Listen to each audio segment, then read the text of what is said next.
नमस्कार दोस्तों, कैसे हो आप सब। आज हम जानेंगे बर्जर पेंट शेयर का टारगेट 2024, 2025 और 2030 के बारे में। आखिर इन सालों में इस शेयर की वैल्यू कहां तक जा सकती है। तो दोस्तों, अगर हमें टारगेट की वैल्यू निकालनी है, उसके लिए हमें कंपनी की कुछ ज़रूरी चीज़ों को देखना होगा। कंपनी के पिछले 5 सालों में जाना होगा कि कंपनी ने पिछले 5 सालों में कैसा परफॉर्मेंस दिया है।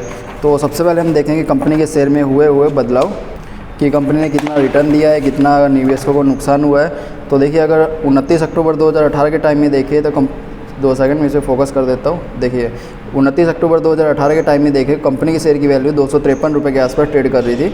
और अगर 18 सितंबर 2023 को देखें तो कंपनी के शेयर की वैल्यू 669 के आसपास ट्रेड कर रही है और ये मैक्सिमम गई है 727 रुपये तक। तो देखिए, 253 से लेके 727 रुपये तक जाके आई है। तो आप देख सकते हो इसमें लगभग तीन गुना का डिफरेंस देखा जा सकता है। तो कंपनी ने पिछले 5 सालों में लगभग 3 गुने का रिटर्न अपने निवेशकों को दिया है, जो कि लगभग ज़्यादा अच्छा तो नहीं कहा जा सकता है, पर लगभग अच्छा हम इसको मान सकते हैं। क्योंकि भाई 3 गुना जो रिटर्न है वो 5 सालों में ज़्यादा ख़राब भी नहीं कहा जा सकता। यहाँ पे हमने एक वाइट बोर्ड को रखा हुआ है, जब हम प्लस पॉइंट और माइनस पॉइंट को ऐड करेंगे। तो जैसा कि हमने देखा कंपनी ने अच्छा रिटर्न दिया है, तो यहाँ पे हमने एक प्लस पॉइंट को ऐड कर दिया है। तो अभी हम नेक्स्ट चीज़ देखेंगे कंपनी की फाइनेंशियल रिपोर्ट को, कि भाई कंपनी कितना अच्छा रेवेन्यू बना रही है और कैसे प्रॉफिट बना रही है। तो 2019 में देखें तो कंपनी के द्वारा 6121 करोड़ का रेवेन्यू बनाया गया था, 494 करोड़ की नेट इनकम बनाई गई थी, यानी प्रॉफिट।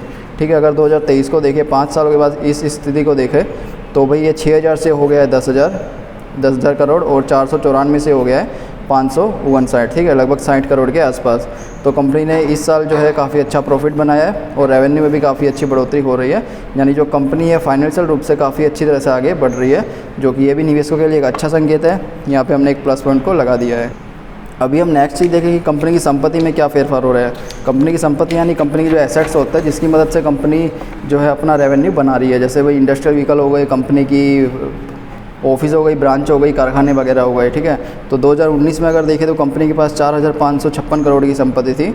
और अगर 5 सालों के बाद देखें 2023 में, तो कंपनी के पास 7966 करोड़ की संपत्ति है।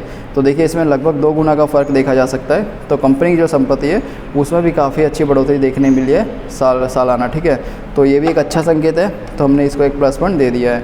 अभी हमें ये देखना पड़ेगा भाई इसमें कोई माइनस पॉइंट हमें देखने मिलता है नहीं। नेक्स्ट चीज़ दिखा कंपनी के द्वारा दिया गया डिविडेंड।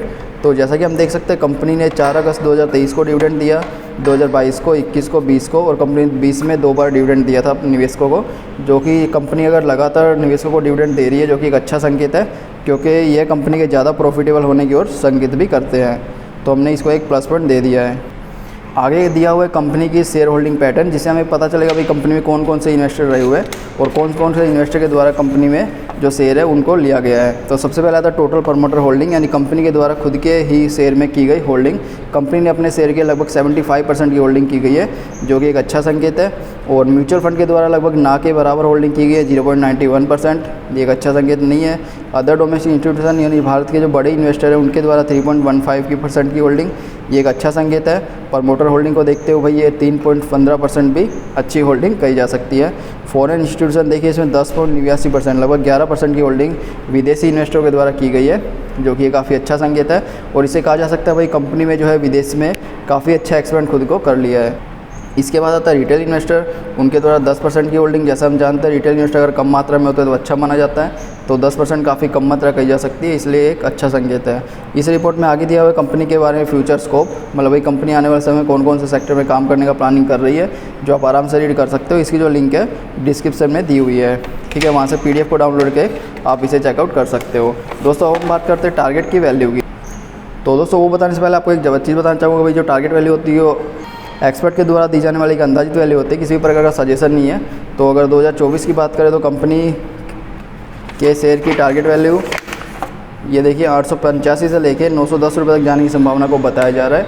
और अगर 2025 की बात करें तो कंपनी के शेयर की वैल्यू 1120 रुपये से लेके 1210 रुपये तक जाने की संभावना को बताया जा रहा है। और अगर 2030 की बात करें तो कंपनी के शेयर की वैल्यू 2030 में अगर देखें तो भाई ये दी हुई है यहाँ पे 3250 रुपये से लेके 3450 रुपये तक जाने की संभावना को बताया जा रहा है। तो दोस्तों, अगर प्लस पॉइंट माइनस पॉइंट की बात करें तो इसमें हमें 4 प्लस पॉइंट देखने मिले, एक भी माइनस पॉइंट देखने नहीं मिला, जो कि निवेशकों के लिए अच्छा संकेत है।